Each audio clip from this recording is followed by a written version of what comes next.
Okay. Good afternoon, everyone, and thank you very much for joining us.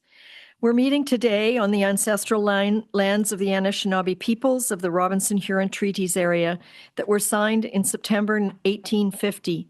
We honor the elders of both past and present, as well as the future generations of Wasauksing, Shawniga, Métis, and the Wata Mohawks.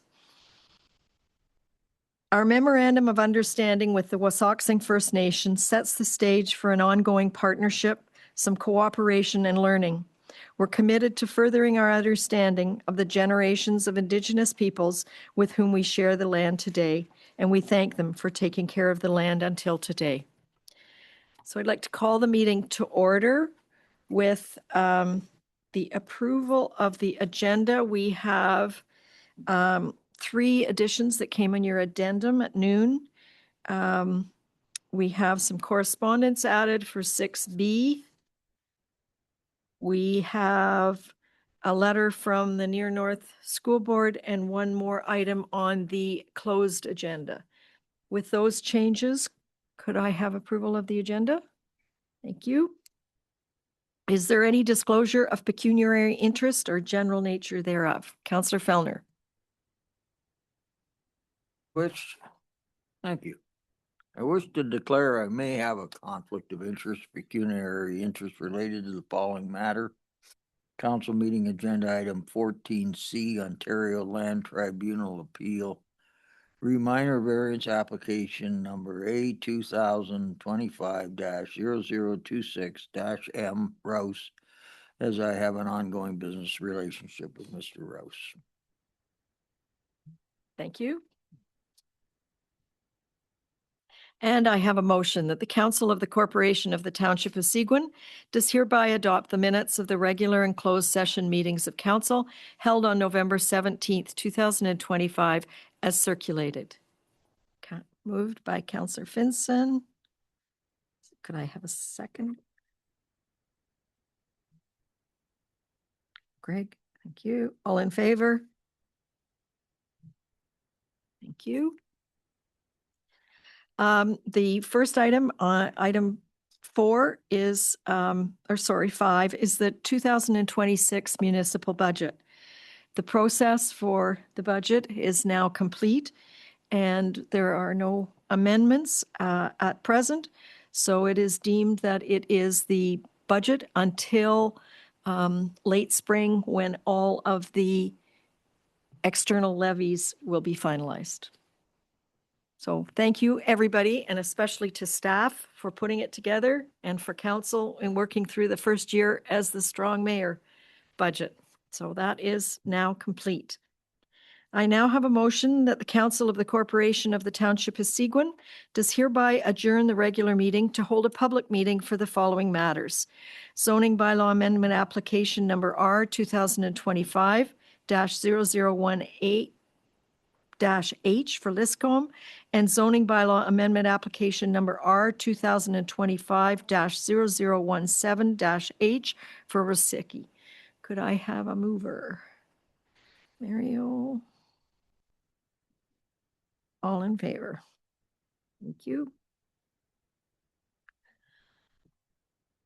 Council will now hold public meetings for proposed zoning bylaw amendment applications.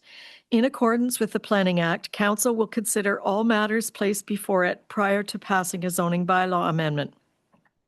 Anyone wishing to receive notice of a decision or notice of the passing of a zoning bylaw amendment and who has not submitted such a request in writing should provide your full name and address to the clerk.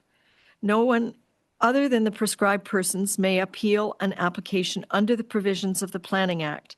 If they do not make oral submissions at a public meeting or make written submissions to the Council of the Corporation of the Township of Seguin prior to the decision of Council, then the Ontario Land Tribunal may dismiss the appeal. The purpose of zoning bylaw amendment application number R 2025-0018-H is to rezone the property from rural residential zone to a rural exception zone to permit a home industry use within the existing dwelling and shed on the property. I now ask the deputy clerk to state the method by which the notice of the meeting was provided and the dates on which that notice was provided. Notice of the public meeting was provided by posting the property, posting on the Township of Seguin's website, and by regular mail on November 10th, 2025. Notice was therefore considered to be provided in accordance with the requirements of the Planning Act. Has the township received any correspondence with respect to this application? Correspondence has been received from the Ministry of Transportation, Serge Raycott and Mary Collison and Colleen Hooper. Is there anyone present in person in the council chambers who wishes to speak in favor of or in opposition to this application? Do you want to speak to it?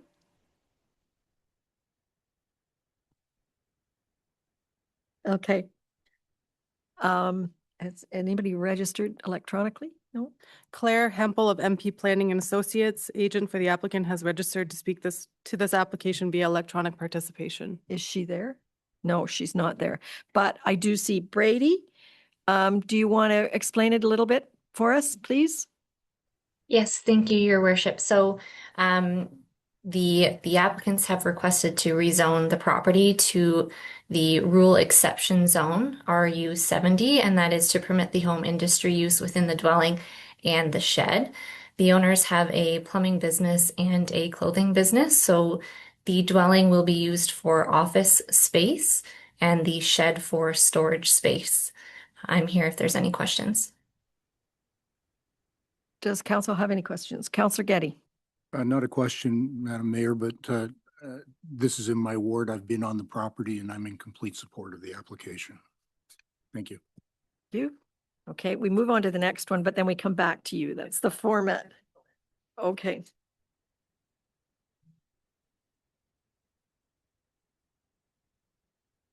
Can I start my schedule?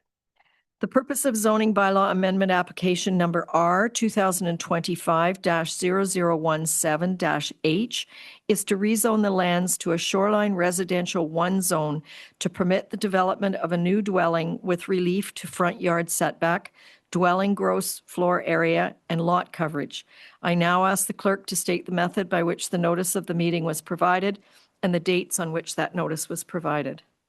Notice of the public meeting was provided by posting the property, posting on the Township of Seguin's website, and by regular mail on October 27, 2025. Notice was therefore considered to be provided in accordance with the requirements of the Planning Act. Has the township received any correspondence with respect to this application? Correspondence has been received from CN Railway, the Muskoka Lakes Association, the Ministry of Transportation, and the Lake Joseph North Association. Is there anyone present in person in the council chambers who wishes to speak in favor of or in opposition to this application? I don't believe so. No. Has anyone registered to speak to this application via electronic participation? Tom Rozicki, the applicant, and Vanessa Archer of TD Consulting, Inc., agent for the applicant, have registered to speak to this application via electronic participation. So who goes first, Vanessa or Mr. Rozicki? Through you, Madam Chair, I will go first. I'm Vanessa Archer. I'm the applicant on behalf of the owner, Tom. So I would like to speak in favor of the application as the applicant. And I just wanted to bring forth a few points, just some quick points about the size of the dwelling. I understand that there were some comments from 2 of the lake associations in the area with concerns regarding the size of it. And we do understand that it is oversized in the asks that we're requesting relief from. This property is very unique. It's very small and undersized as it is. Through conversations with planning staff, we've discussed in depth the numbers and the scale and percentages of the increases and stuff. I don't want to bore you going into too much detail. However, I just did want to point out some quick points regarding those things. So the front yard setback existing on this application, the deck is 4.2 meters from the water's edge currently, and we are requesting 5.4 meters to the deck or from the deck to the water's edge. So we are improving that setback slightly. The screen room to the water's edge is currently at 4.7 meters. We're taking that screen porch and we're moving it to the side of the dwelling, therefore pushing it back to 9 meters to also improve that setback to the screen room. And then the dwelling itself is existing at 7.2 meters, and we are intending to push that back to 7.4 meters. So again, improving it very slightly, 0.2 meters. The entire property almost is within the 20-meter setback to the water's edge that is required by bylaw. So we do know that where that deck, dwelling, porch, everything is to date is within that 20-meter setback. Again, the only area really on that property, and I believe that there is a site plan that is available to put on screen there. I don't know if I need to share my screen or if it's shareable within the meeting there. You would have to share your screen, but I believe all of council has it in their agenda package on page 82. Okay, so would you like me to share my screen or just talk to the points on the site plan that you do have available there? It's completely up to you. Okay, we'll start with maybe just explaining it, and then if there's questions and there's confusion, then I could share the screen to help clarify anything. But in the agenda package there should be a dashed line that is marked that states 20-meter setback. So as you can see on that site plan, everything that is currently there is within that 20 meters. The only thing outside of that would be the driveway, parking area, and the current septic, which is going to be the same location as the proposed septic. So having said that, we are trying to improve the situation as much as we can with pushing it a little further away from the lake. Like I said, taking the screen porch or screened room and putting it to the side, pulling it further away to assist with that. In terms of the lot coverage, because that seems to be the big sticking point that is brought up by the associations as well. We are currently over the lot coverage and we are seeking relief for more of that. But within those numbers, I just want to point out that a big portion of those percentages are actually not the dwelling itself that's increasing, but the screen room and the open air deck is kind of the bigger pieces. Because of the way that the bylaw there reads in Seguin, they include all of those components, the dwelling, the screen room, the open air decks, whether they're at grade or above the 1.2 meters. So currently we are at 99.9 for the dwelling, and 166.44 is what we're seeking to go up to on the dwelling itself. So that is actually 43.5 square meters more than what is permitted by the bylaw and the increase allowance in the bylaw, which equates out to 5% of the increases on the dwelling itself. So although the numbers appear significantly larger in the reliefs that we're asking for, 5% is the dwelling, 2.89% is the increase in the screen room size. And that again is pushing it to the size of the side of the dwelling, taking it from the water side and pushing it further away. The width of the current dwelling is 13.43 meters, and we are proposing to put the dwelling at 15.5. So it's a 2-meter increase on the width of the dwelling on the shoreline frontage. So again, I know it seems like it is an increase significantly, but when we look at how we're increasing it further away from the water. We're only increasing the width by 2 meters on the dwelling. So with the open air decks, we have broken out those numbers as well. The existing open air deck, we're asking for an increase of 2.2%, going from 56 square meters to 85. Reason for that is this is a very steep property. They are not putting a basement in this dwelling. They are putting a crawl space. But in order to access the lower portion of the property and the steep slope that there is, we're talking about putting a deck with stairs down. So it does look like, again, it's a very large numbers, but that deck wraps around the cottage in order to be able to access the front of the property. And that is shown on the site plan. It was shown on the site plan in green. So if those printouts are green and red, the red is the proposed dwelling and screen room. And then the green box is actually the deck that wraps around, a portion of that being at grade. And then the other portion of it being above the 1.2 meters above grade, to access down towards the water side. The proposed open air deck that is less than 1.2 meters, so less, like we're talking at grade, is a 1.8% increase. And then we're actually removing the existing porch, which takes away 0.9% of the overall coverage of the property. So I just wanted to bring those numbers to attention because I do know that there is concern with the size of the proposal that we're bringing forth, but those numbers kind of play out a little bit differently when you look at the breakdown. So that's kind of all I wanted to bring up in addition to, and I am here if there's any additional questions throughout the public meeting. I believe Mr. Rozicki is online too. Would he like to speak before we open it up to council questions? And I am here. I don't think so. Vanessa did a great job. The only thing I did want to add is the one point that she made about we're not going up another story either, and we're only going down, well, proposing to go down half a story just for utility, as a utility room, water heater, etc.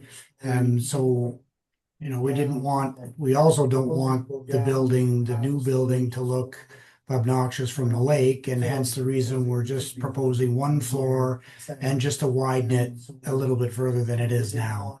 And that's it. That's all I have to say. Thank you very much. Council, do you have any questions, or it's a public meeting? We're not making a decision today. This is for public comments. Councillor Fellner. Thank you, Mayor. This is my ward. I'm aware of the neighborhood and the size of the existing lots, which are challenging. But the only sort of comment I have, and it's purely a comment, that I think this ask is a bit on the excessive side. I think that it would be more palatable if you could get the building farther away from the lake and maybe look at limiting deck, and that as it sits right now, what's existing there is well over what we would normally even grant on a rezoning request at, normally at 10. So I think for this is a very small lot. It's a very sensitive part of the lake. I think I really think you guys need to go back to the drawing board. Thank you. Thank you. And I do note that there's an existing bunkie. Is that going to stay? We are asking for permission for the bunkie to stay. There's question, and planning staff and ourselves and the owner, as well as the neighbor whose grandfather originally owned the property, have kind of been in communication on the legal non-conforming status of it. We do have photos that it was around the 60s that it was constructed, but we don't have any building permit on the property for that. But we are asking that it be permitted to stay as a legal non-conforming status. And the reason for that is just the history of the structure and the history on the property. And yeah. Thank you. Any other questions? No. So we move on. I can tell you that Claire Hempel is now online. Do you want her to speak? No? Okay, let's move on to our skit. Let's keep going. Okay, so council will now close the public meeting and reconvene the regular meeting.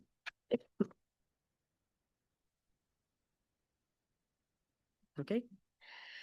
So I have a motion that the public meeting held for the following matters is hereby closed and the regular meeting is hereby reconvened. And that's for the zoning bylaw amendment application for Liscombe and the zoning bylaw amendment application for Rozicki. Could I have a mover? Gail, all in favor?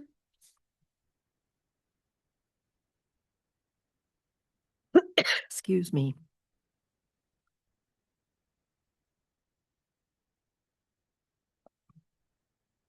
So I have a motion that bylaw number 2025-088, being a bylaw to amend the Township of Seguin zoning bylaw number 2006-125, bracket 4903-010-010-01810, R 2025-0018-H for 583 Turtle Lake Road is hereby deemed to have been read a first, second, and third time and passed by council.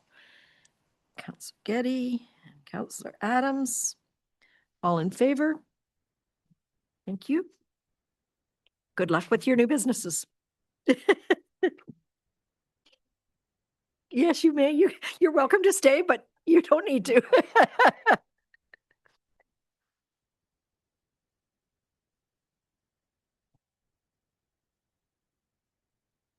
So we move on to delegations, and I think Benjamin, John, you're first.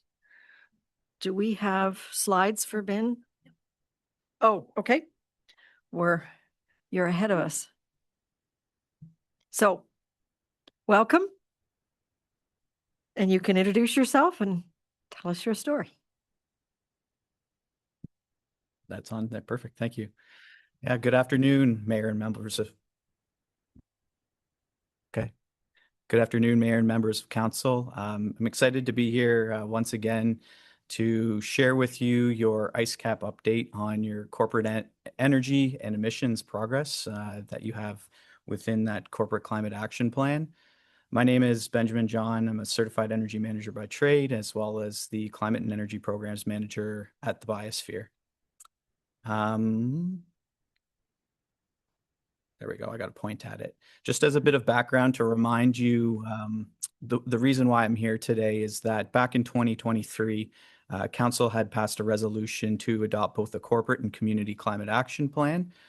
Within your corporate plan, you had a target to reduce GHG emissions by 30% from 2016 baseline levels to 2030. And that's looking at your municipal operations. So the buildings you own, the vehicles you own, street lights, and those sort of things. And that's the focus in which I'm here today is specifically talk about, that municipal operations side of that.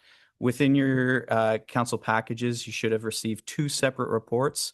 There is one high-level report that really breaks down those emissions. And I'm going to talk not much about that today because really where that's coming from is the ways and the types in which you use energy. So I'm going to talk a little bit about some of the trends we're seeing in that energy usage across sectors, as well as the costs and amazing progress that you've been making in that regard. Before I get into the energy thing, I just have two slides quickly to show you with respect to those emissions, because again, that plan talks to emissions as being sort of the target within them, but how we get those is a product of the energy usage, and I'll share that background work as well too. Overall, what we're seeing is a declining trend. When I was here last year to share this progress update as well too, you had seen an overall reduction from that baseline.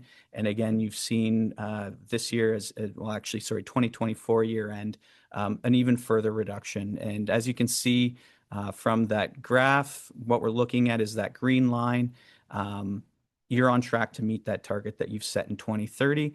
But that also means you need to have that continued progress, which is that yellow line, to give you sort of an annualized approach at that. So this is a good news story. And just to say congratulations on that continued momentum towards that target you've set, because that's fantastic news.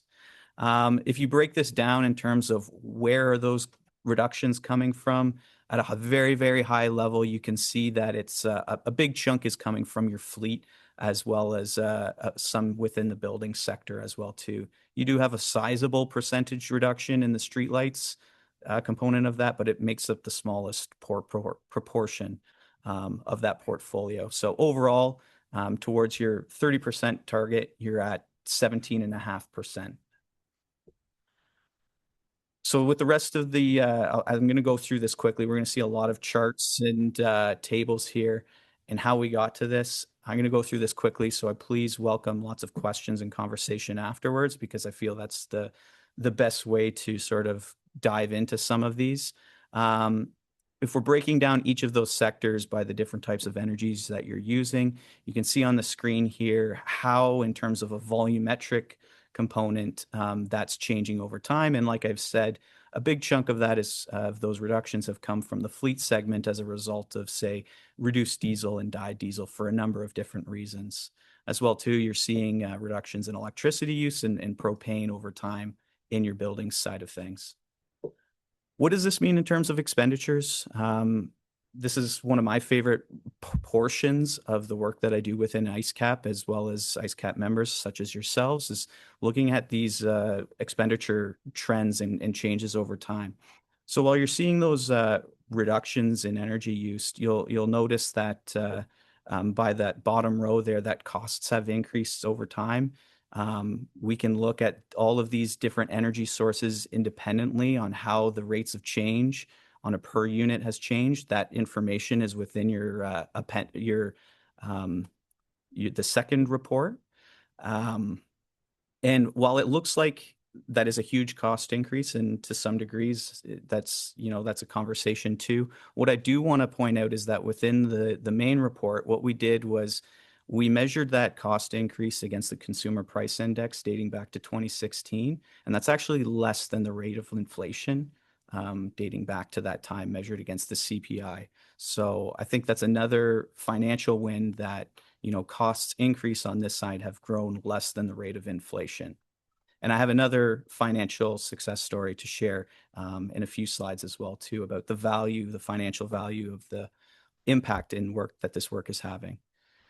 In terms of the percentage change across those different energy sources that we just saw, again, we're seeing it vary amongst a whole different variety of these, and there's a lot of reasons why each one of these are changing over time. So if there's questions about that, we can have that conversation after the fact as well.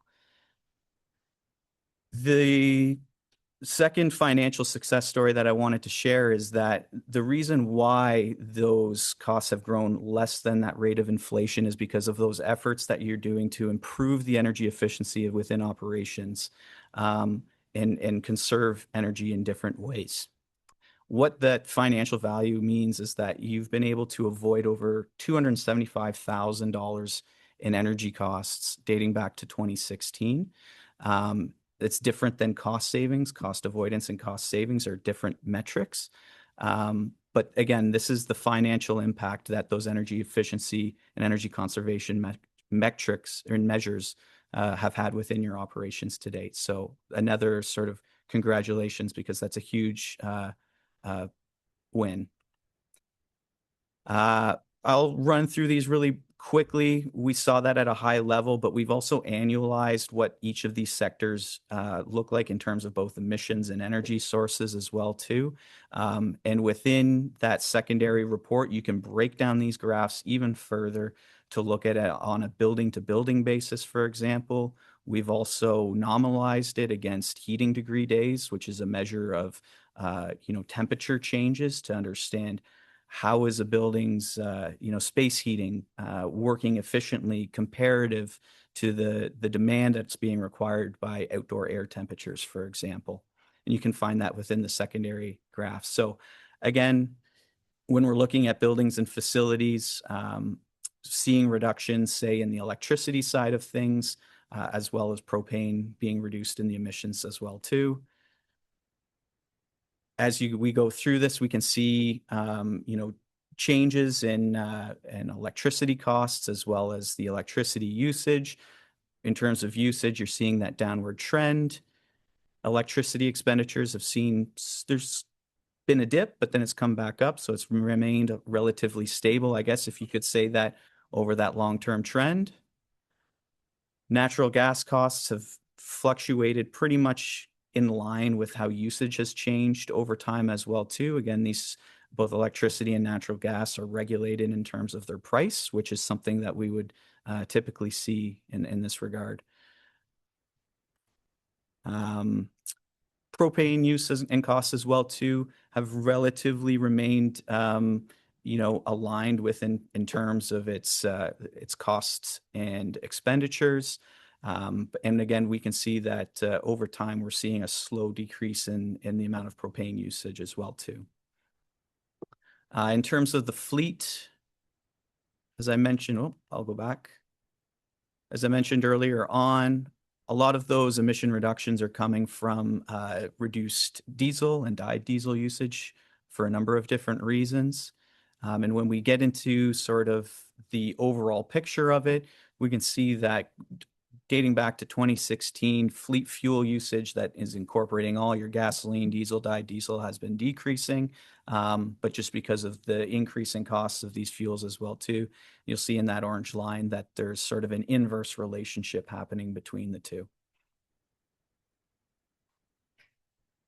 And with diesel being the most prevalent fuel source within the fleet, that those graphs look very similar to one another. Again, that decreasing usage trend following by the increasing expenditure trend over time. Very similar approach result that we're seeing with dyed diesel. And again, apologize for going through these so quickly, but I don't want to bore you with graphs. And then again, gasoline, both in increasing relationship, both in terms of expenditures and usage over time for a number of different reasons that we can discuss as well too. But what I want to conclude with you, because I want to stay within my 10-minute time frame, is that overall, what you're seeing is that your emissions are decreasing. This is fantastic. As I mentioned, you're on track to meet that target, but that also means that you need to have that continued momentum that you're on pace for. Efforts to conserve energy, use it more efficiently, and switch to different energy types. You've avoided over 275,000 in additional energy expenditures. You've been able to, through those efforts, mitigate cost increases to a rate that's less than that of inflation. So 2 financial wins in terms of that work. Cost of energy is increasing. That's my third point. And again, as a face value, you're seeing those energy expenditures increase as well too. So connecting that back to that first point, those continued efforts to, use it efficiently are going to continue having those financial benefits for you in the future, as well as, having that emissions reduction component to it as well too. And as I said, sort of if you look into that, some of these energy sources are having that inverse trend between energy use and costs. So there's a lot of tools that you can use, and I know that are being used internally, like life cycle analysis, for example, when it comes to assessing, different options for when you're going to, say, replace equipment or purchase new products as well too. So I apologize for going through that very quickly. As you can tell by the extent of those reports, there's a lot of detail, graphs, and numbers within them. And if you do have questions, I think that's, in my opinion, the easiest way to kind of dive into some of those questions that you might have. Thank you very much, Benj. Does council have any questions? Councilor Bazinski. This is actually a question for our CAO. Some time ago, I wondered about the use of solar panels on the arena, and if there were any government programs that would leverage that for us. And I just wonder if you could provide us with an update on that. Thank you. Through your worship, off the top of my head, I know we've been monitoring, and I don't think we've had anything come up yet that we've been able to capitalize on, but we are actively looking at every grant possible. Ben, can you give us a clue as to how we compare to our neighboring municipalities? Yep. So I think it's also a matter of context. So in terms of context, within IceCap, you are the second largest energy user. That perhaps comes as no surprise, because it's a matter of sort of geography and population that you serve as well too, right? You have a lot of assets compared to other ICECAP members in your neighboring municipalities. So you have, if off the top of my head from the reports that we've done, the second highest progress in terms of your emissions reduction. But again, the partner that has the most emissions reduction progress, they have, a quarter of the assets that you have as well too, as context, right? So to be able to have that impact that you're having on such a large portfolio of vehicles and buildings as well too, I think speaks volumes to the progress that you're having in terms of energy efficiency. So you're one of the leaders by absolute means, for sure. Thank you. Anybody else got a question? No, he didn't tell us who's first. He told us we're second, and the number first is a very tiny municipality compared to us. I could guess who it might be. I will say though, in terms of in terms of those avoided costs, Seguin is the highest. Again, it's also a mathematical process, right? If you're using more energy and expending more on energy in a given year, you're going to see those higher financial benefits that come with it. But yeah, in terms of a cost avoidance and a pure dollar metric, Seguin's at the top so far. And I do notice that our propane usage is going up. It fluctuates. You are down from 2016 between 2024 and 2016, but you have had years that have gone up a little bit. And that's why within that secondary report, we try to connect it to weather usage, because if you have a colder season, you're going to need more to heat a building. And that's another way that you can measure the efficiency that those systems within buildings are working at, right? Thank you very much. And thank you for what you're holding us to at ICECAP. The work you do is valuable, and we look to your expertise to help us get to that 2030 goal. Thank you for your continued leadership in the space as well, too. Appreciate it. Thank you very much, Ben. We move on now to Chris McDonald, who I believe is joining us by Zoom.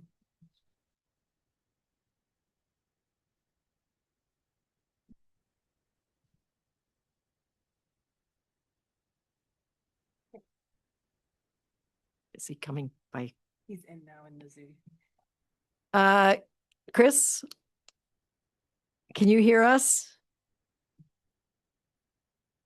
We're waiting for you and your delegation. Can you hear me? We can hear you. We can't see you yet. Sorry, I'm just, I came into some unexpected delays. Would Nadine from the museum be able to go ahead of me and then I'll follow right after her? Is that possible? Chris? It's possible if Nadine is there. Can you hear us? Yes, Nadine? I can hear you.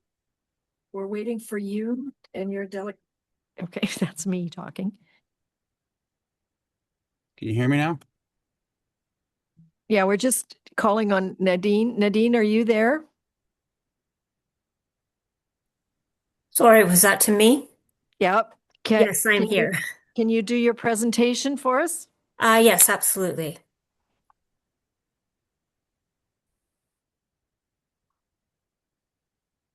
You have the floor right now. Okay, thank you very much.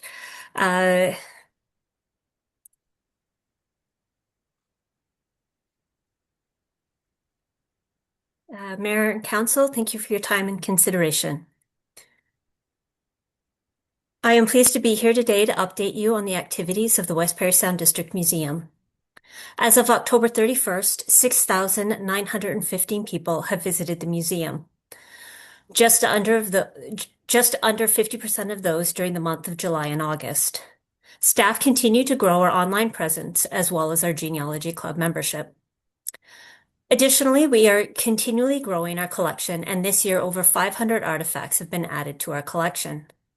Last year, we made a minor change to our collection policy stipulating that new acquisition lots must be accompanied by an oral history. The stories behind the objects we hold in trust are just as important as the objects themselves. These stories not only tell us how an object was used, but give us insights into the cultures and the people that use them. This year, many artifacts donated were from 2 accession lots composed primarily of archival material. These oral histories can be used by future historians in their research. Imagine an amateur genealogist researching their great-grandparents and finding not only pictures of them, but audio or even video of them talking about their lives. Staff will use not only the objects, but these oral histories as well, and archival materials for the creation of future exhibits. In 2025, museum staff created 3 unique exhibits and borrowed People of the Watershed, photographs by John McPhee, from the McMichael Art Collection. Thanks to a grant from the Ontario Trillium Foundation, we also opened a local history research library. The library boasts a large collection of local history books, digital content such as photographs and oral histories. The West Prairie Sound District Museum also partnered with newspapers.com and Metroland to digitize a large portion of the newspapers. These are available through newspapers.com or through our local history library. We continue to make upgrades and maintain our greatest asset, our building. The building not only provides a dedicated exhibit space, revenue generation through rentals, but it protects the collection. Keeping objects stored in a safe and environmentally controlled environment will ensure that artifacts are preserved for future generations. In 2025, as funding allowed, we continue to work on modifying our former kitchen in order to create a dedicated rental space. Upgrades were made to the sprinkler system to ensure it's operational in the event of a fire, and while not necessarily part of the building infrastructure, upgrades were made to our museum server. These upgrades are to allow guests access to digital holdings in the research library, as well as to increase our digital storage capacity.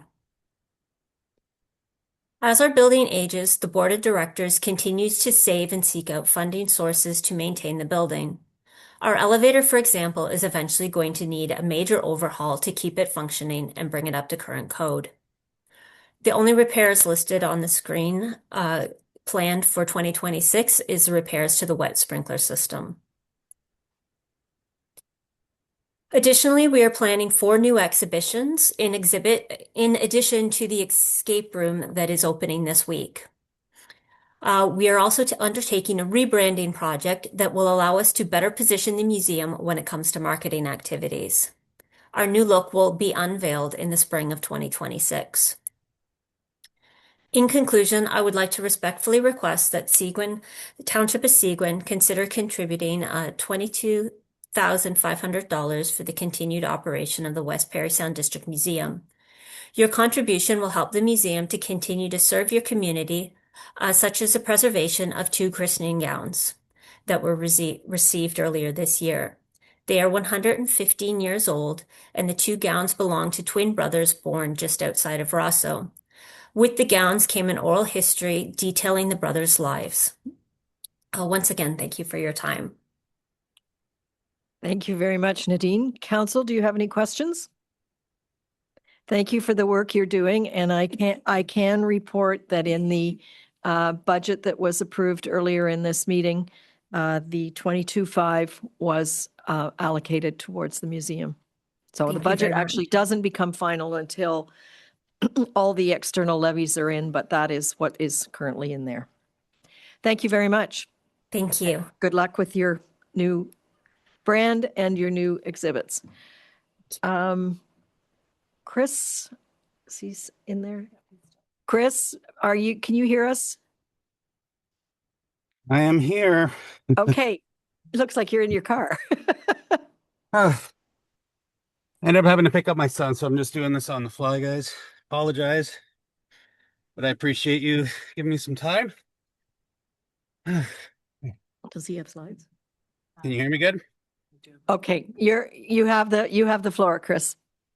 Okay, good afternoon, Mayor, Council, and staff. Thank you for the opportunity to share an update on the work of the Prairie Sound Area Chamber of Commerce over the past year and our plans as we move into 2026. For more than 127 years, the Prairie Sound Area Chamber of Commerce has been a driving force for business support, consulting, and economic development across the West Prairie Sound District. We are proud to represent a diverse region that stretches from Portobello to the north, Mactier in the south, and Magnetawan in the east. Our work extends well beyond our membership, supporting local organizations, not-for-profits, and even the general public with the shared goal of fostering a stronger, more connected business community. Over the past year, the Chamber has continued to strengthen its position as a key resource for both new and established entrepreneurs. We've guided countless individuals towards funding and grant opportunities, connected them with professional development workshops, and provided hands-on support for marketing, advertising, and social media management. Our staff have worked directly with members to create custom promotional campaigns, improve their digital presence, and build the skills necessary to remain competitive in a changing market. We are also proud to continue offering group insurance benefits through the Chamber Plan and to facilitate networking opportunities that encourage collaboration and shared success. Beyond day-to-day business services, we continue to act as a bridge between local business and government, helping to advocate for fair policy and supporting our members as they navigate challenges in staffing, housing, and regulation. This past year, our Chamber took major steps in revitalizing our outreach and engagement. Our Business of the Week program has become one of our most popular initiatives, celebrating local success stories and shining a spotlight on the incredible variety of businesses that make up our community. The Shop Local and Work Local programs have also grown significantly, helping to connect job seekers with local employers while addressing the ongoing need for staff housing and seasonal accommodations. Another important focus has been in collaboration. The Chamber has continued to work closely with our municipal partners, business leaders, and local organizations to develop creative solutions for economic development and community growth. We regularly meet with municipal councils and maintain an active advisory board made up of local representatives who provide invaluable insight and updates from their communities. This partnership-based approach ensures that the voice of business remains part of every major local decision and discussion. Internally, the Chamber's rebuilding process has produced exceptional results. We now have nearly 290 active members, and our newsletter subscribers continue to grow past 620. Our social media outreach is stronger than ever, with over 3,600 Facebook followers, 1,300 on Instagram, 750 on LinkedIn, and more than 7,000 members in our Parry Sound and Area Business Marketplace group.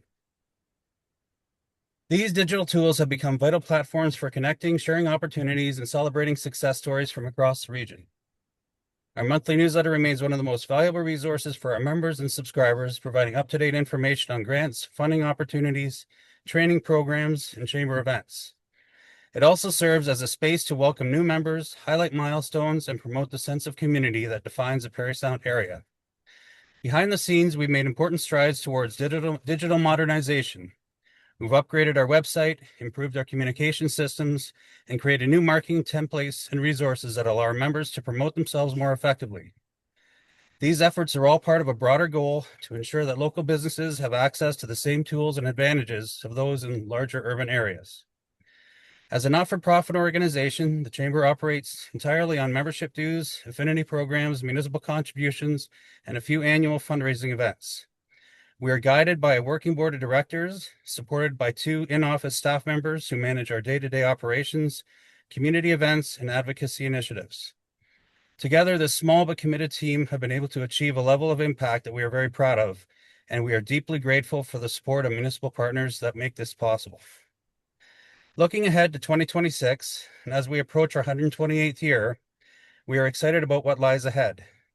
The Chamber is entering a new phase of innovation and modernization. One of our key focuses will be the integration of artificial intelligence tools to enhance business efficiency, communication, and marketing support for our members.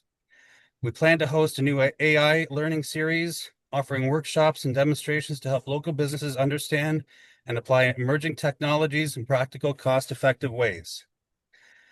We are also expanding our industry-specific networking events, beginning with sessions tailored to the trades and construction sectors.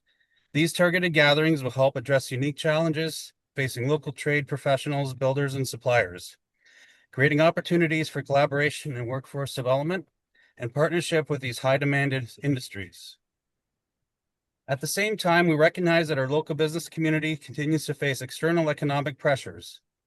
In 2026, the Chamber will be paying close attention to the evolving landscape of trade tariffs and the challenges they pose to local businesses, particularly those in manufacturing, supply, and retail sectors. Our advocacy work will focus on helping members navigate these impacts, access available supports, and strengthen their resilience in an uncertain trade environment. In addition, we'll continue to strengthen our partnerships with local schools, employment agencies, and housing providers to support workforce attraction and retention.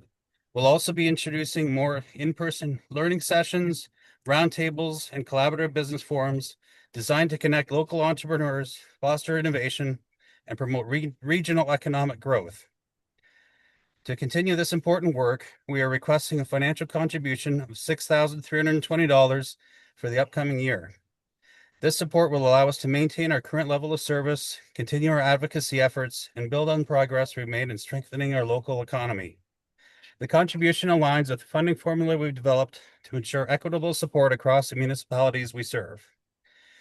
We believe this investment will continue to yield a strong return for our region by attracting new business, retaining existing ones, and ensuring that Parry Sound remains a vibrant hub for innovation, tourism, and economic opportunity. On behalf of the Board of Directors, our staff, and our members, I want to thank you for your continued support and partnership. Together, we've made remarkable progress, and with your help, we look forward to an even stronger 2026 for our business community and the Parry Sound area as a whole. Thank you. Super. Thank you.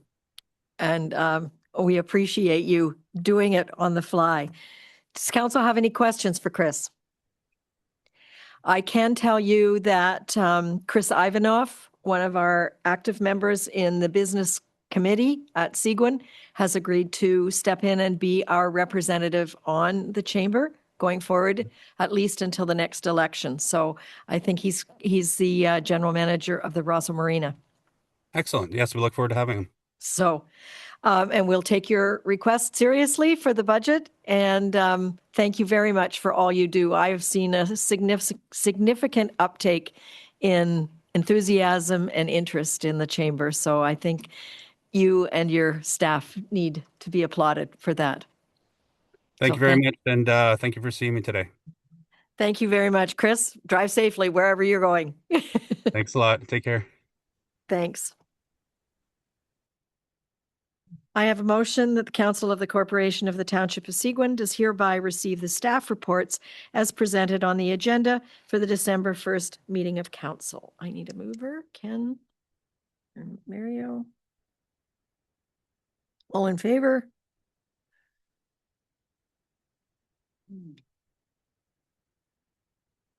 And you see Valerie. So we'll put this on the table first. I have a motion that the Council of the Corporation of the Township of Seguin does hereby adopt the Seguin Youth Engagement Plan attached to this resolution. I need a mover. Gail. And a seconder, Greg. And I'll ask Valerie to speak to it before we vote on it. Hello, Mayor and members of council. In the council package today, you have the updated version of the youth engagement plan, and we'll speak to that one, I guess, right now. The original drafts were presented earlier this fall, and thank you for the feedback I received from the mayor and council. I took those pieces of feedback and applied them to the documents you have now. Does council have any questions? The entire plan is in your agenda package. Councillor Bazinski. Yes, I recollect seeing in there, Valerie, that you said there was no immediate impact on financial aspects to the township. Could you give us an idea in terms of longer run, what we might expect? To Councillor Basinski through the mayor. At this point, the section that is labeled, I believe, current tactics we're using, there is no financial implications to that. If we were to introduce the prospective tactics, they would be priced individually and presented to council at that time. Those ideas and tactics were based on some of the feedback we received, but we do not have the budget for it this time. So we would certainly go through council if we were going to adopt new initiatives that had a significant financial commitment. Any other questions? Counselor Getty. Oh, just a comment, Valerie, I'd like to thank you for including the Youth Advisory Committee. I think moving forward, I think it's progressive, and I think it's something that will serve us well to identify the issues that often are overlooked just because of the voice that some of the youth don't have in the community. So thank you. Thank you. And I'll be interested to know how we choose those members of that committee, because I would like to see lots of ages at that. All in favor of passing the youth engagement plan? You. And the follow-up is that I have a motion for the Council of the Corporation of the Township of Seguin does hereby adopt the Seguin Township Seniors Engagement Plan attached to this resolution. I need a mover. Ken? Ted? You have it in your agenda package. Does anybody have any questions? I think your comments have been incorporated by Valerie. You want to tell us anything about the changes?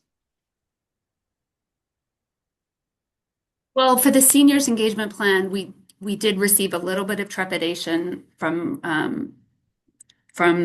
council on committing to any sort of transportation plan. As much as we know that's a barrier to some folks, we decided to remove that at this time. And otherwise, the feedback was rather minor, so the changes shouldn't be that significant from the previous version. Does council have any questions? No. All in favor? Thank you very much, Valerie.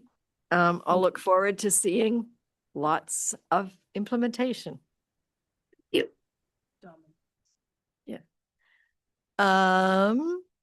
So again, this is all in your agenda package.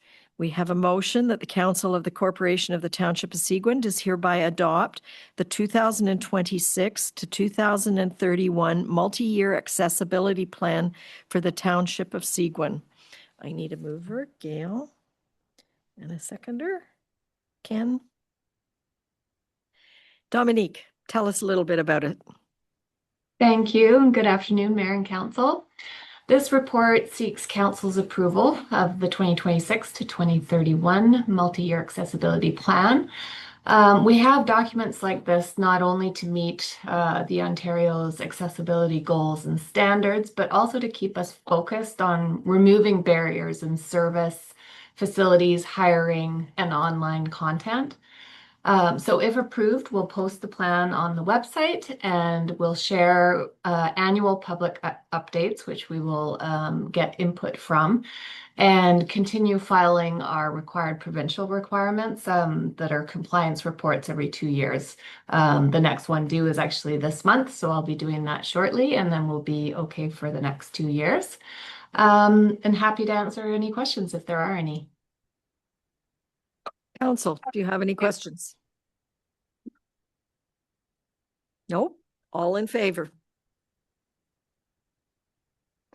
Thanks for keeping us on track, Dominique.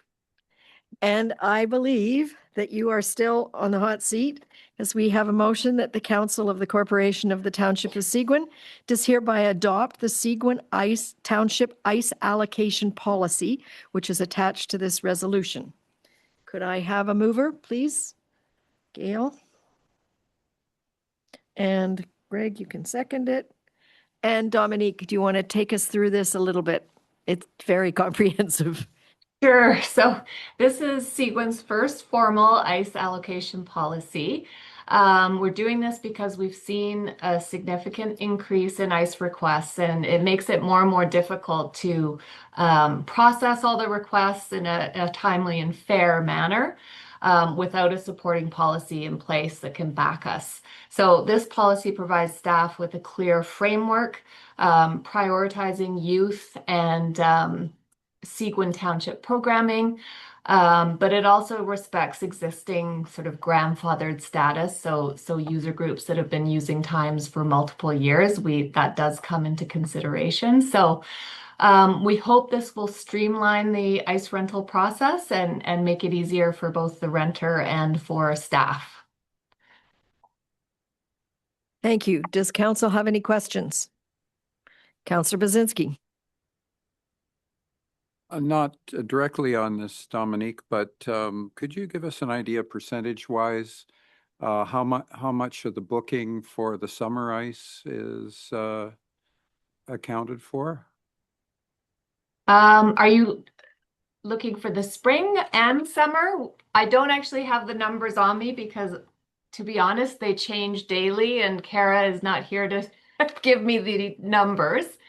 We have had significant bookings for spring. Summer actually starts, it's year round, but now that we have this document in place, we'll have some timelines for that as well. But summer has never been an issue.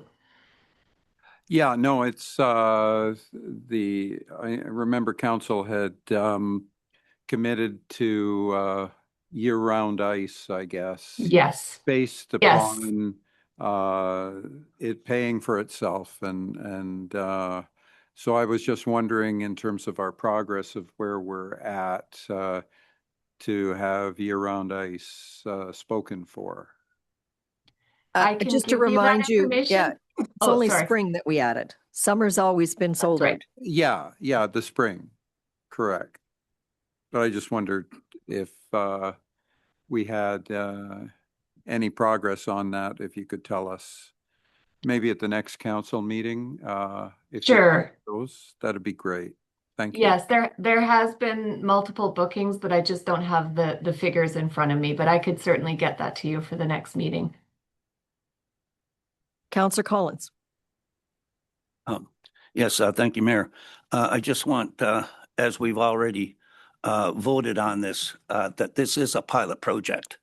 And I guess we'll have the numbers for the 26-27 budget once those numbers have been gathered, especially when the extra 2 months that the ice is being used. That's all I have to say.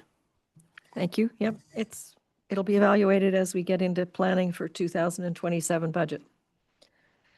Okay, all in favor of the policy as it's tabled? Thank you.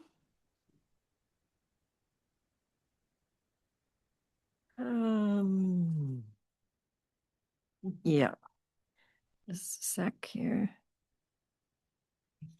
I have a motion that bylaw number 2025-091, being a bylaw to amend the Township of Seguin zoning bylaw number 2006-125, bracket 4903-010-002-23010, R 2025-0016-H for green is hereby deemed to have been read a first, second, and third time and passed by council. I need a mover, please. Gail and Ken.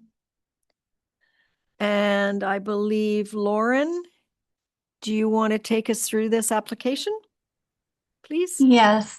Thank you, Your Worship. So this is an application to rezone the subject lands to permit the construction of a one-story two-slip boat port over an existing dock. A very small portion of the dock and the proposed boat port is situated within an environmental protection zone. So a special exemption is required to allow the boat port to be within this EP zone, as well as an exemption to the limited service residential zone to allow for increases in lot coverage. A fisheries habitat assessment was completed and concluded that the addition of the boat port will not have any negative impact on fish habitat. This application went to a public meeting recently on November 3rd. And I believe that's it, but I'm here if council has any questions. Are there any questions? I did see in the fish habitat study that the consultant said the fish would like the shade better than what they have now. Yes. Councillor Finson. I'm looking at the diagram of the boat port. Is there just docks there now? Because it looks like there's a bunch of closed-in space that looks like it might be storage rooms or like it looks like there's closed-in space, and a boat port is a boat port with no walls, as far as I'm remember. That's what I asked the last time this came up. I think I asked that question. It looks like there's enclosures, that like storage spot or something with doors and Uh, Through your worship, to Councillor Finson.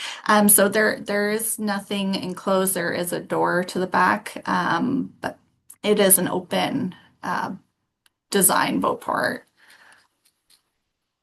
As I read it, I see 2 closets at the back, but that's not covering, that's still. Not covered, sorry. No, yeah. okay, thank you. All in favor? Thank you. And that is carried. Thank you, Lauren. Okay. We're moving on to item 8E. And I believe Forrest is going to be here to take us through the waste management update, which is the geospatial report that you all received a gift today when you came to your desk of a printed copy of the entire waste management with the added information. And I'll ask Forrest to take us through what is added or changed since we read it. We've seen it twice come through our council packages, and now we have it in hard copy. Good afternoon. You have the floor. Yep. Yeah. Good afternoon, Mayor, Council. The appendix, I think it's called Appendix B. The intent was to expand the assessment of the existing transfer stations to determine the suitability of the geographic locations as it serves Seguin Township residents. Above and beyond that, we modeled out a theoretical optimized scenario where a mesh of 50,000 randomized points were laid out over the township to assess a theoretical optimized location, whether it was 4, 5, 6, or 7 transfer stations in the township's arsenal. And you'll see within the report, they correlated fairly strongly spatially, typically within 1 to 3 kilometers of the existing locations. The assessment then also considered the transportation distances and travel by way of road for each resident as it relates to the transfer station locations. And a summary of those transportation activities can be seen in aggregate in Table 5 on page 468 of Council's package, or page 10 of the appendix in your document. The distances really, on average, do not change significantly.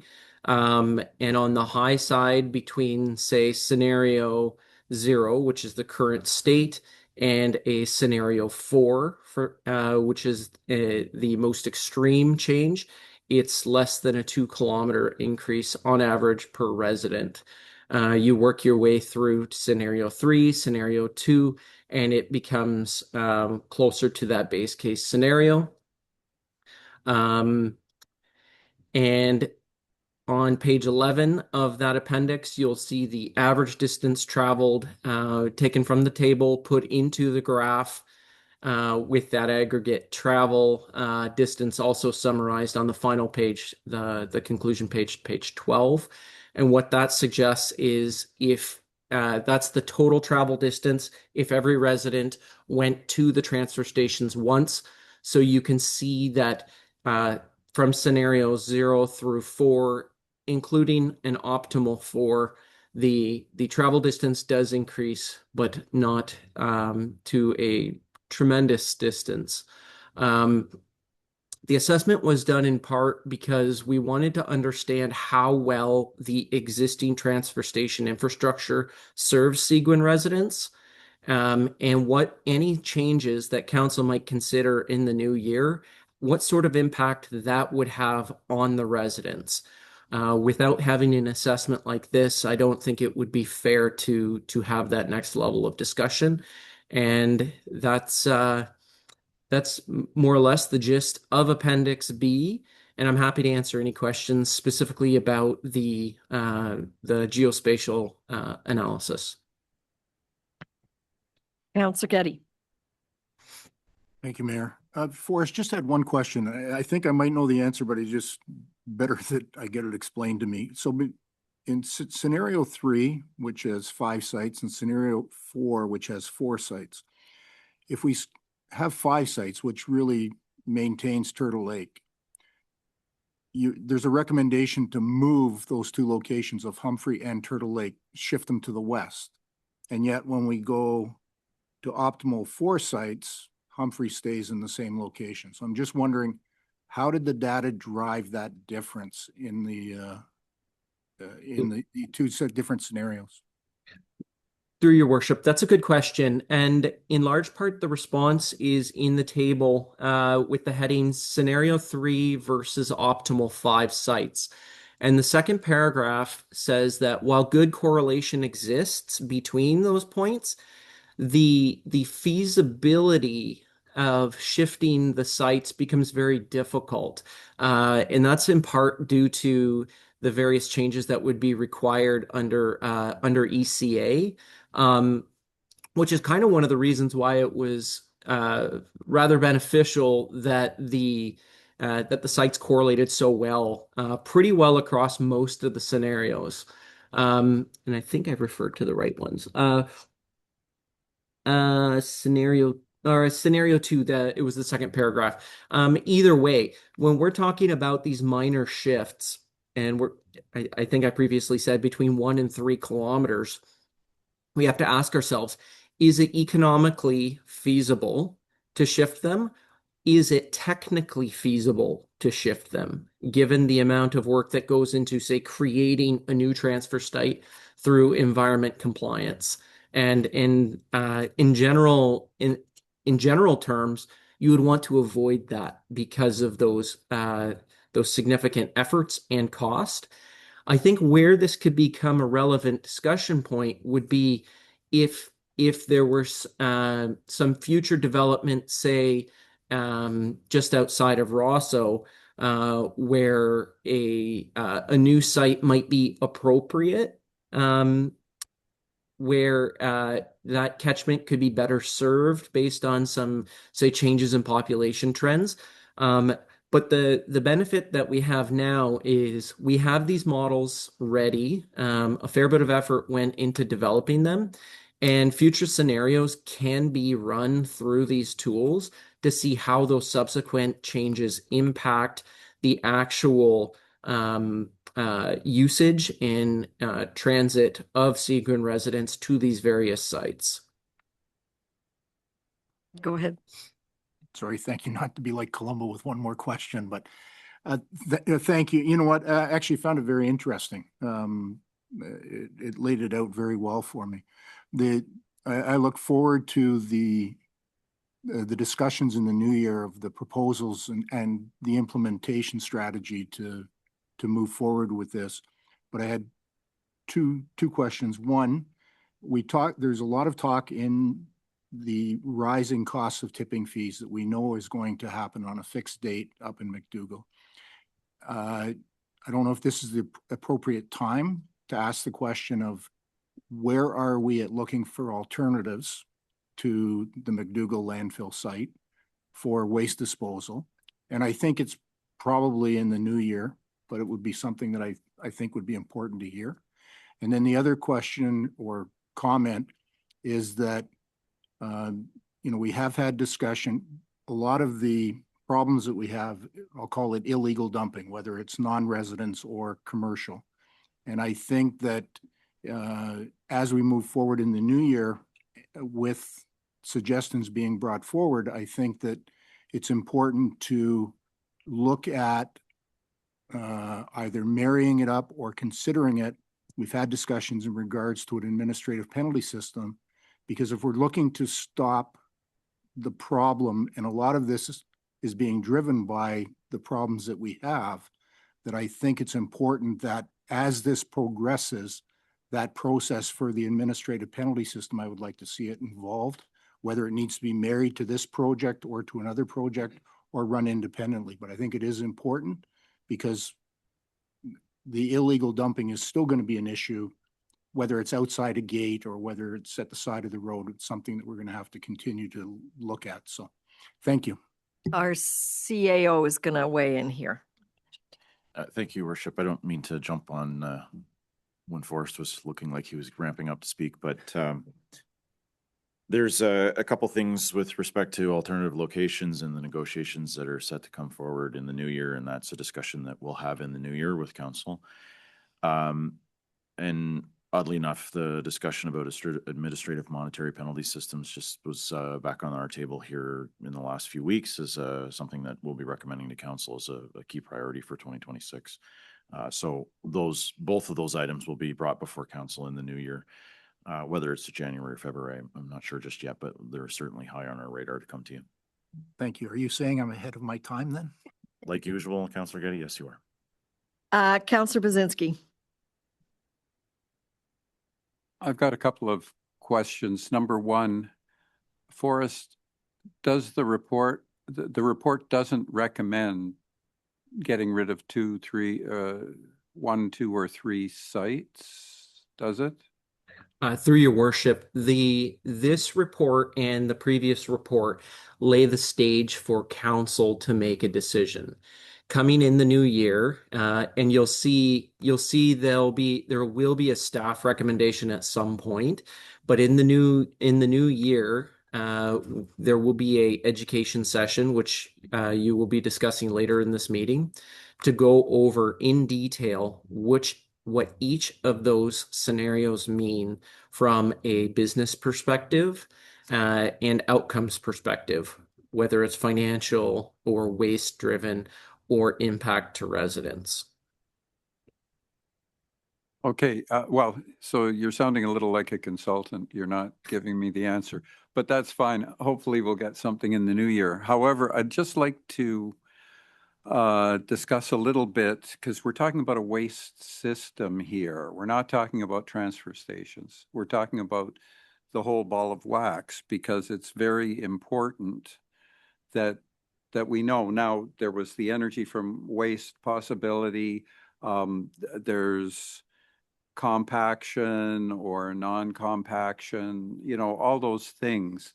But in terms of the sites themselves, the one thing I'd like to point out is if you're looking at Brooks Road, you're also looking at a potential 187 unit development with halls, which is 187 households. And you're also looking at the minister's zoning order, which is a potential of 2,000 households. And so these things have to be taken into consideration for council to make a decision on what to do with the existing sites and or new sites. And I think some of the things you should look at from a site criteria is the size of the existing site, the ability to accommodate expansions, road access, a whole variety of criteria in terms of site selection in order to look at optimizing whatever we choose to do. Because I can tell you, if you look at Brooks Road and you consider the potential increase over time, and you consider that right now on a popular weekend in the summertime, you have to wait to get into that transfer station.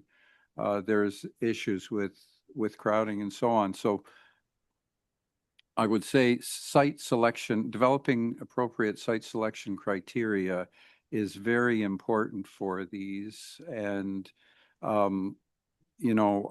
with all due respect to enforcement, I think my comments originally about the fact of offering opportunities, if you check the District of Muskoka, because they have hazardous waste sites at their transfer stations, and it's not hard to do.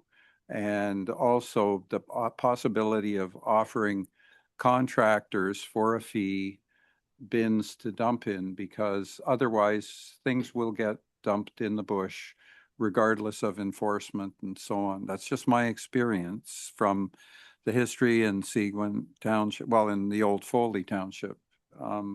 Those are just some of my comments, and I had previously mentioned a variety of others. Thank you. Thank you. I'm going to ask the CAO to weigh in. This entire report is about a waste system. It's not just about locations. Yeah. But I'm going to ask the CAO to reply to Mario, and then you're next on my list, Councillor Fellner. Your name's here. Thank you, Worship. I think the item that's coming up a little later on is there for a reason. We're presenting this report today as there's new information we've prepared for you to digest. This is a fairly sizable body of work with a fairly sizable implications when the decisions are made. We haven't made a recommendation. What we want to do is have a discussion with council in the new year where we dedicate some time to solely focus on this, where we can dive into the questions about whether it's hazardous waste or site selection, Brooks Road, the transportation needs, etc. You know, and Brooks Road is an interesting one, and one of the reasons that we think it's such a viable site is we're currently using about 10% of the land we own there. You know, we only use about an acre and a half of a 10-acre parcel.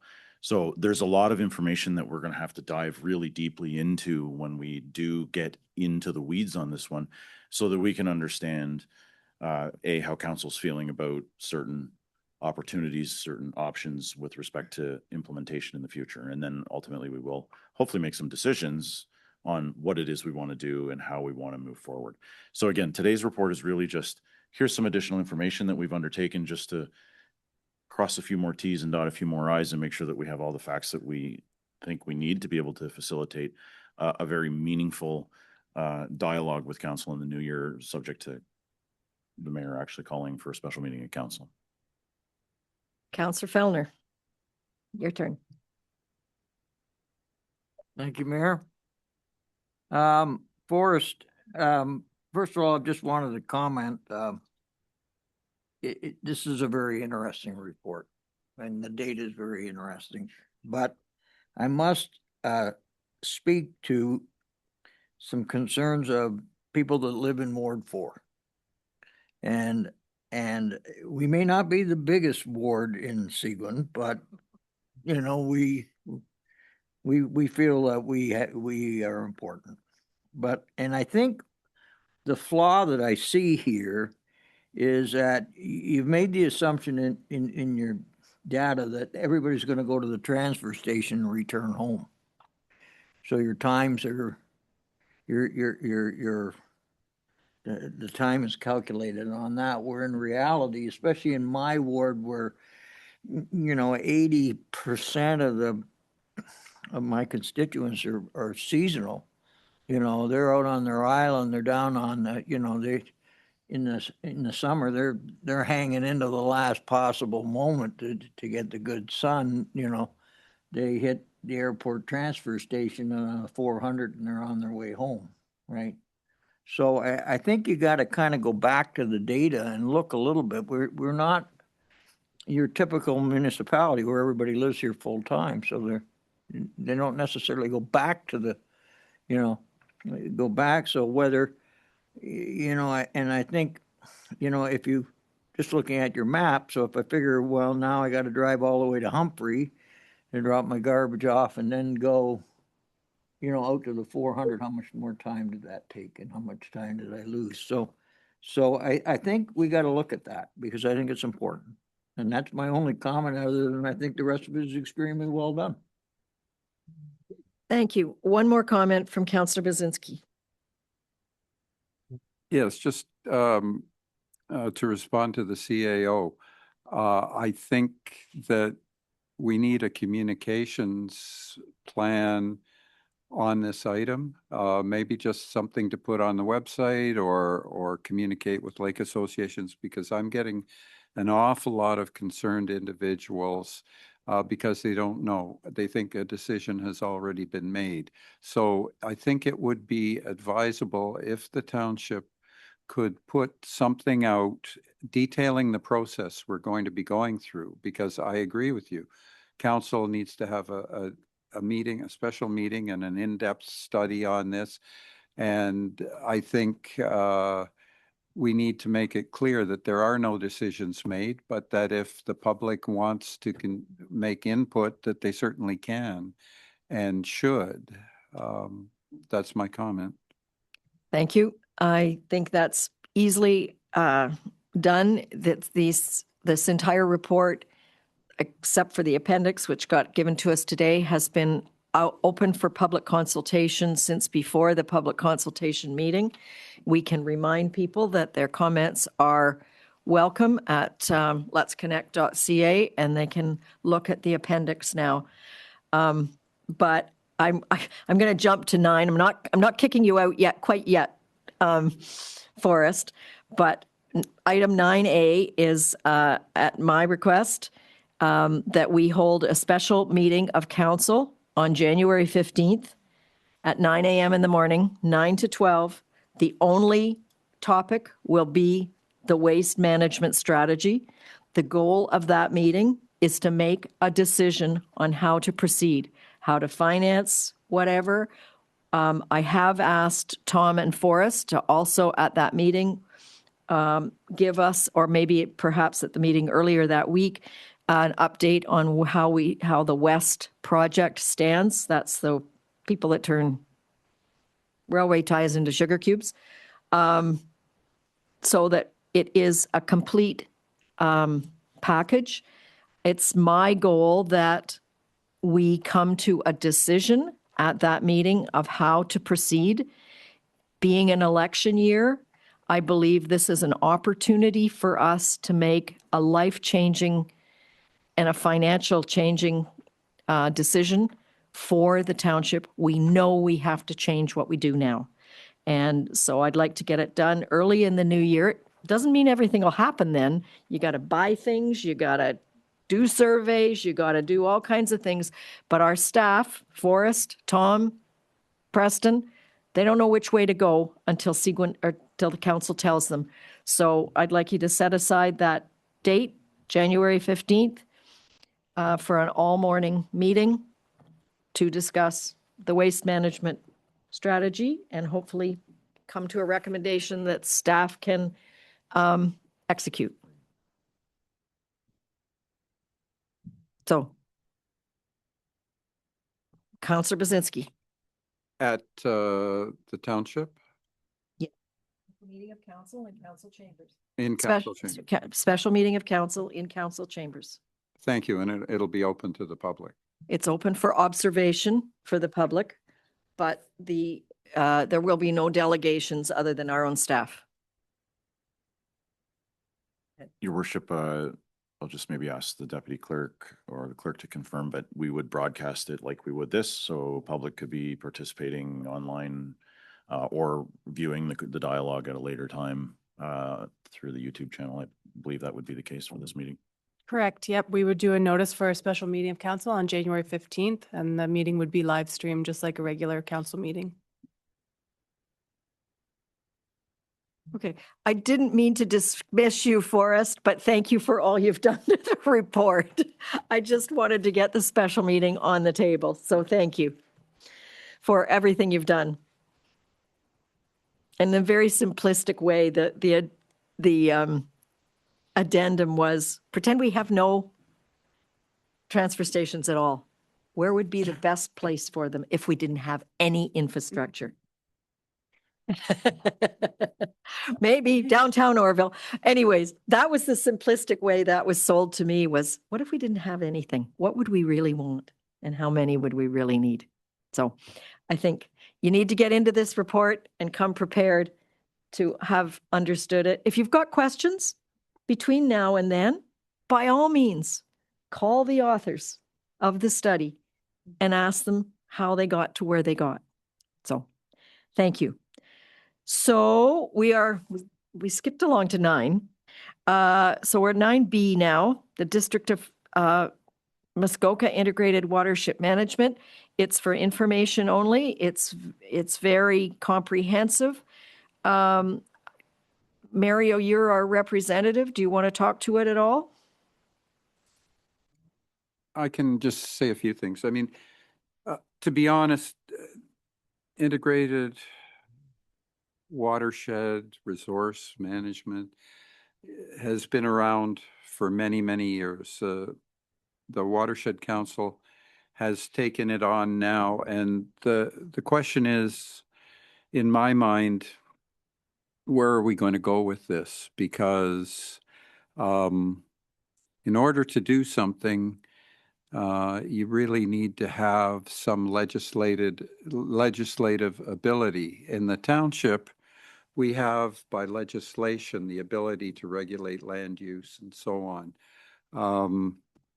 There is none. So I've been grappling with this too, because I mean, we all have the objective of clean land and clean water, apropos of waste management that we were talking about. We don't want waste in the bush or in our lakes.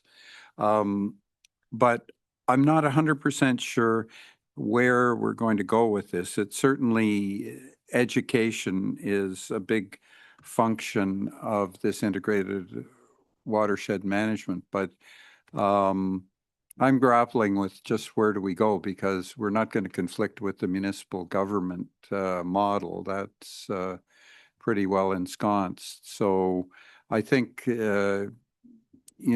education is probably the best way to look at it. I think we've got a pretty good system set up. Unfortunately, it crosses boundaries. The Muskoka Lakes are partly in Seguin Township. There's watershed draining back into the Muskoka Lakes. We have watershed that's draining into Georgian Bay too. So it's a different situation. So, the council had said that they don't want to form another level of government. So if that's in fact the case, I would say the education aspect is probably the biggest component. I'm a little unsure, because it really hasn't been well documented as to where we're going with this at the end of the day, in terms of watershed management, other than trying to influence and educate. Thank you. Thank you. We move on to the appointment. I think reappointment is probably the word. It has to happen annually. So I have a motion that the Council of the Corporation of the Township of Seguin does hereby appoint Councillor Greg Getty as the councillor representative on the Township of Seguin Committee of Adjustment for the remainder of the term of council.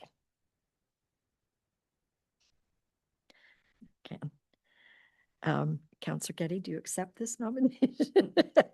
Thank you very much. All in favor? Thank you.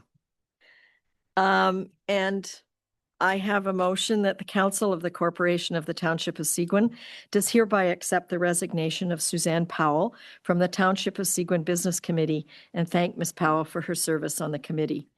I need a mover. Gail. And Marion. And just to give you some background, I have spoken to Suzanne. She's been a great chair. She owns and operates a metal fabrication business that was started 45 years ago by her husband. And they are really, really struggling with tariffs. And she doesn't want to let her 45 employees go. So she's going to be full-time trying to run her business. So all in favor, she will be a big loss.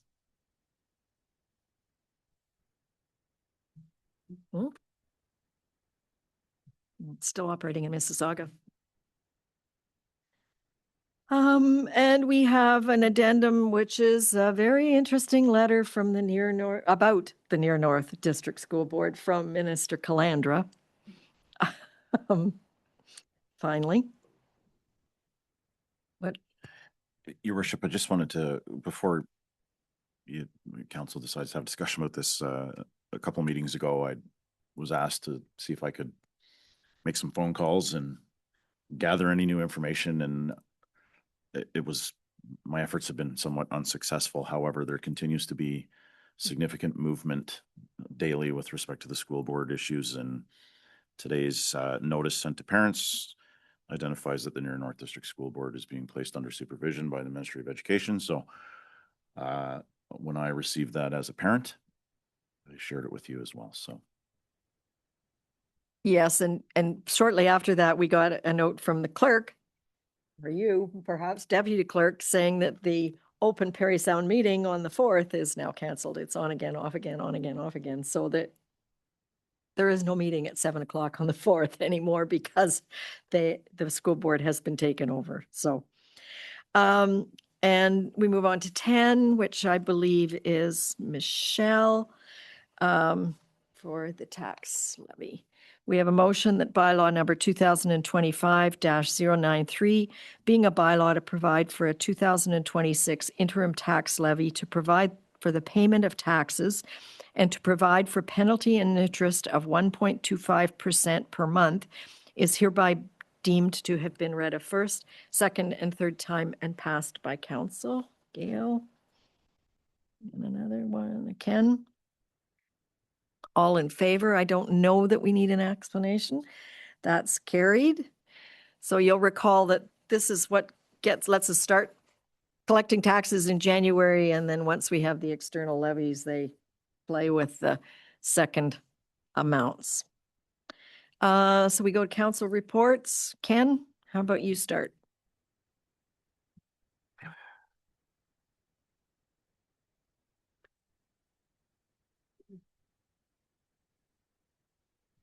I don't have much. It's been pretty quiet. After the last council meeting, I attended the Recreation and Culture meeting. Talked about a lot of events going on, and especially the turkey dinner. On the 27th, I attended the museum meeting. They've got a lot of things going on too with the escape room, and they're doing a feature on scoots in the new year, which is going to be interesting if anybody wants to go see them. That's all. Thank you. Councilor Bazinski? Yes, on the 19th, there was a meeting of the Muskoka Watershed Council. Unfortunately, I had a dentist appointment, so when I came in late, they wouldn't accept me into the Zoom conference. So I didn't get a chance to attend that. The following week, this week, was some ice cap meetings, like on fleet efficiency and so on. And most of my time was spent with questions and concerns about the waste management study. And I had a number about the condition of the roads. So that was how I spent my last 2 weeks. Councilor Getty? Thank you, Mayor. On the 17th, I attended with Councilor Fellner and Jason at the special meeting that was called, the community meeting that was called in Perry Sound by the, I guess the Chamber of Commerce called it, relative to the problems with the closing of the snowmobile trails, or a large percentage of the snowmobile trails in our area, which will have a definite impact on the economic vitality of the community. I think I'll just leave it to Councillor Fellner is the expert on it, but it was very interesting, very educational. On the 18th, I had a Rosso Nursing Station meeting. Jill Wilson from Hawker Garage has agreed to come on as a member, which is good. The Wilsons are very involved in the village of Rosso, Rosso Lake College, and she's a great addition to the committee. And I'm pleased to announce that the clinic, working with the health unit or the Ontario Health Team, everyone in Seguin Township as of November 5th, I believe, has been rostered with a either a doctor or a nurse practitioner. There are a number of people that in the West Perry Sound District that they know are not connected to a doctor. There hasn't been any requests by them. And I think that's based on population that they recognize as a couple of thousand people. And they're actually now at the point of actively going out and trying to locate these people to try to get them rostered. So there's been great movement made, and anyone that was on the list at the Rossland Nursing Station, as far as my understanding, they have all been either rostered to there or to another professional until an opening comes to get them in there. So thank you.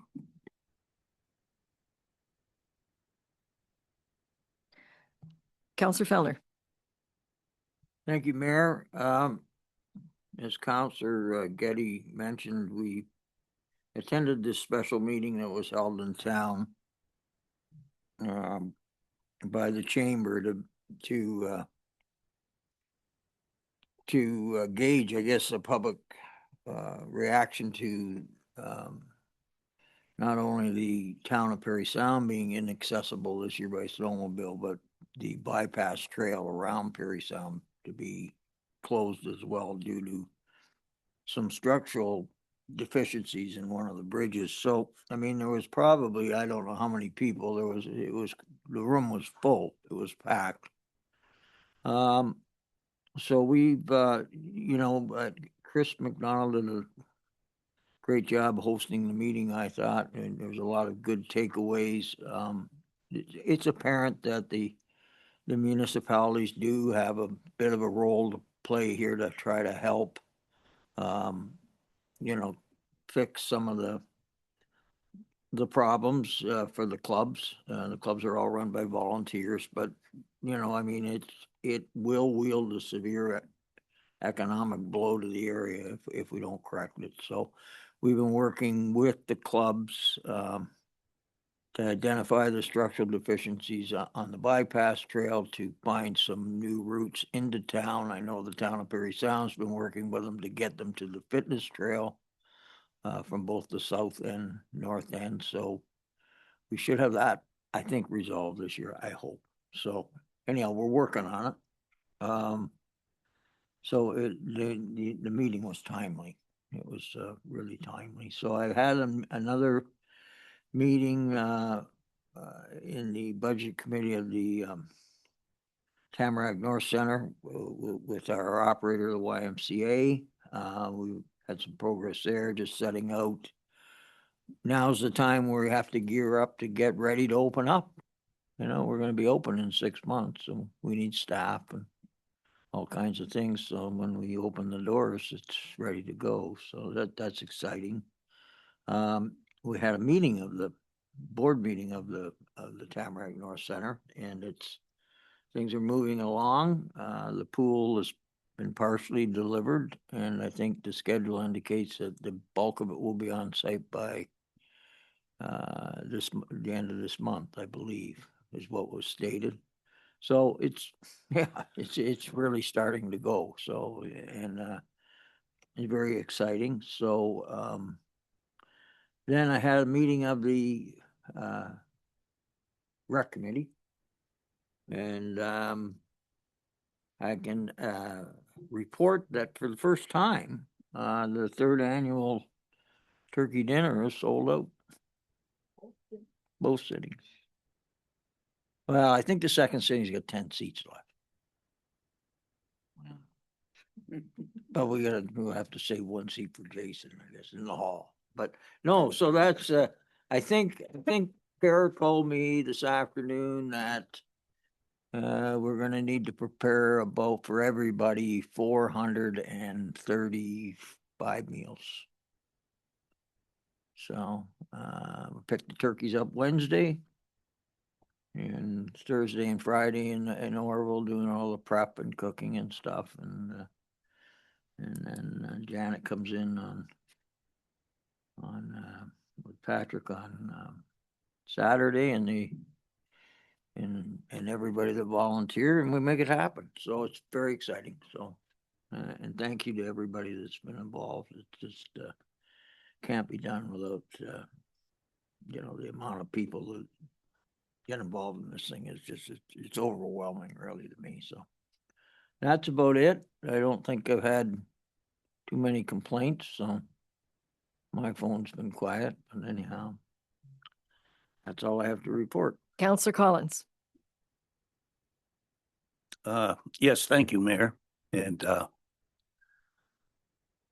I've had just one meeting, the District of Parry Sound Municipal Association meeting on November 28th in Magnetawan. And we were talking about speakers for the spring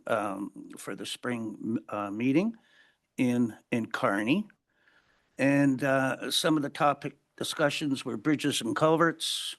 We can't count on any provincial ministers because of the election year in 26. So we're tapping into some of the federal ministers, hopefully. One, Gregor Robertson, the Minister of Infrastructure and Housing. We're looking at even Tom Smith. I'm sorry, Tom Smith, the Community Paramedicine Program and Wellness. We're looking at tapping into him first this spring, right? And we're looking at the Ontario Fire Marshal's office too, about what training requirements there'll be for 2026. Emergency Management Ontario Field Officer Diane Plouse. And I'm going to try and get DSAB, speaker on homelessness in our communities. Usually they come there with a setup with brochures, but nobody really speaks. So hopefully someone will be able to take that position in the spring. And something that came up at that meeting that I had no, well, it's a concern, but I didn't even know it existed, but it's called the RPRA, Contaminated Soils from Road Maintenance Ditching. So this is something new coming out. And apparently when the plows go by or the sanders go by, some of the salt from our, say, sand, because there's salt mixed in with the sand, is put into our ditches. And then where do the ditches flow, right? So it becomes contaminated soil. So I'm thinking now the townships, roads departments will be doing ditching and putting their material into pickup trucks and having to put them in a special area because the soils are contaminated. This is what's coming up. And I think it's coming from the provincial level. So that's all I have to say right now. Counselor Vinson.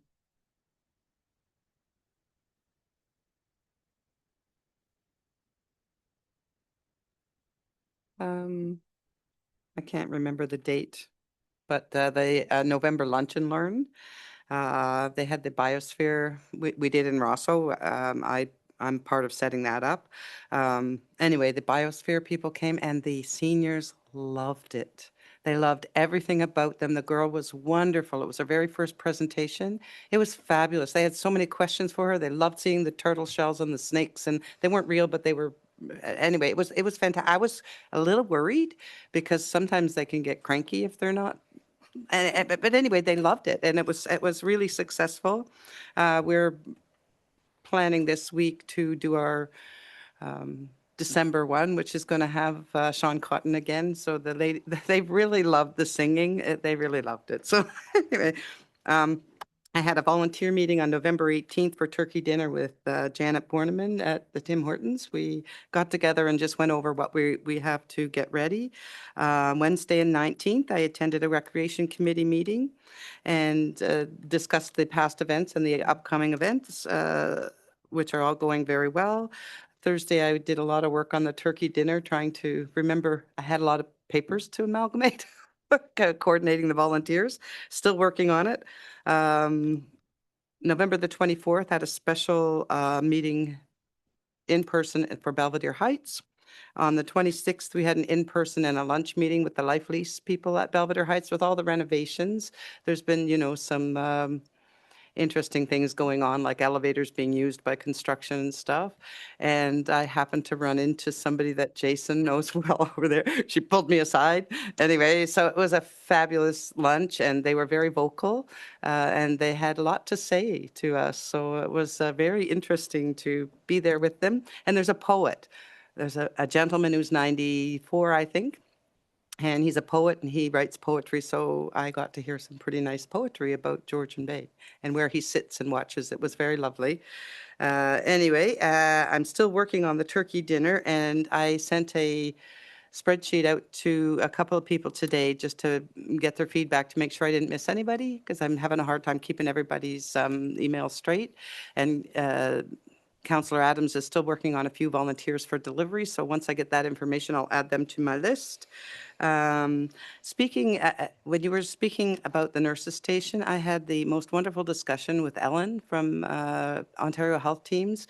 And I agree that it's really wonderful to see them being proactive instead of reactive towards the people without doctors and nurse practitioners, and nice to clear up all the lists. What I understand is the lists are cleared. All the people who shouldn't be on them aren't on them, so they're being very proactive, and I was very surprised and very pleased with all of that that's going on. And that's all I have. Thank you.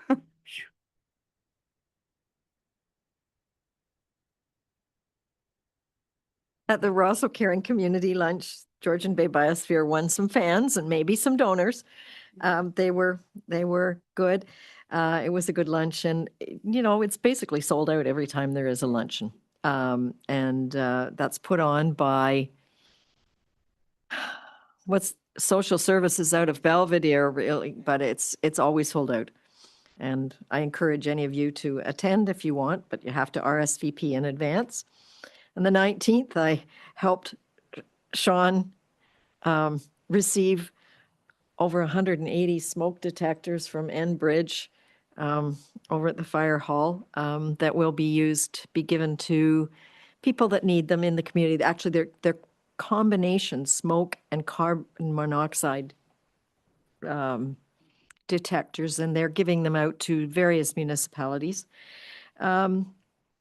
That same day, I attended, I guess it was a party, really, celebration of the Geography Network at the Legion in Parry Sound that we share with the other municipalities. And Chris Mahan and Joe Villeneuve were front and center as founders and designers and everything else. It's something to be quite proud of. On the 24th, we had the Tamarack North Center meeting, and things really are going on time and on budget. And from a fundraising point of view, we're a little over $3.5 million now, and still targeting $5 million in capital. So we've got some big fingers in the pots.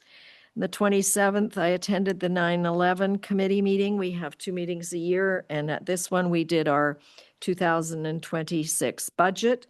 And just because of population and how they calculate the dollars between the municipalities, Seguin's allocation went down a little bit, not a lot. And then yesterday, I met with a bunch of the mayors to welcome the holiday train in Parry Sound, and that's kind of a fun event. There were an awful lot of people out. So that was fun and definitely in the holiday spirit. Over to you. Thank you, Worship. As you noted, Seguin Fire Services collaborated with Enbridge Gas to receive 168 combination smoke and carbon monoxide alarms through a public education campaign led by the Fire Marshal's Office. Those alarms will be distributed by the fire services through the community. The Seguin Food Drive in support of Harvest Share has officially launched. Our goal is to surpass our 2024 contribution of 274 pounds of non-perishable food. Donation bins are at the municipal office and our community centers. The Friends of Seguin Public Libraries volunteer group is hosting their annual free Christmas tea event this Wednesday from 2 to 4:30. at the Humphrey branch. All are welcome to stop by. Fan favorite, our annual Seguin Santa Skate will be held on Sunday, December 14th at Humphrey Community Center. This is a free, family-friendly event with crafts, photos with Santa, and much, much more. And in case nobody noticed, winter has arrived. So the township would like to just remind residents that there's no parking on Seguin Township roads during the winter at any time, and that every household should have an emergency kit on hand with enough essential supplies to last at least 72 hours without service and power. Lastly, the holidays are coming up. For those that are interested, the township office will be closed December 24th to 26th, and again December 31st, 2025, as well as January 1 and 2 of 2026. And on behalf of the administration, Merry Christmas and Happy Holidays to everyone. Thank you. They're very closed. Okay, a motion that the Council of the Corporation of the Township of Seguin does hereby receive the board and committee minutes and agendas and the correspondence as presented on the agenda and the addendum for the December 1st, 2025 meeting of council. Have a mover, please. All in favor?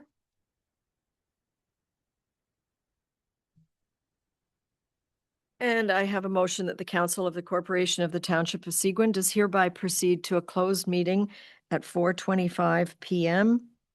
in order to address matters pertaining to the security of property of the municipality or local board. That's the business continuity plan and litigation or potential litigation, including matters before administrative tribunals. That'll include a Camp George update and an OLT minor variance application. Could I have a mover to move into closed? All in favor? Thank you.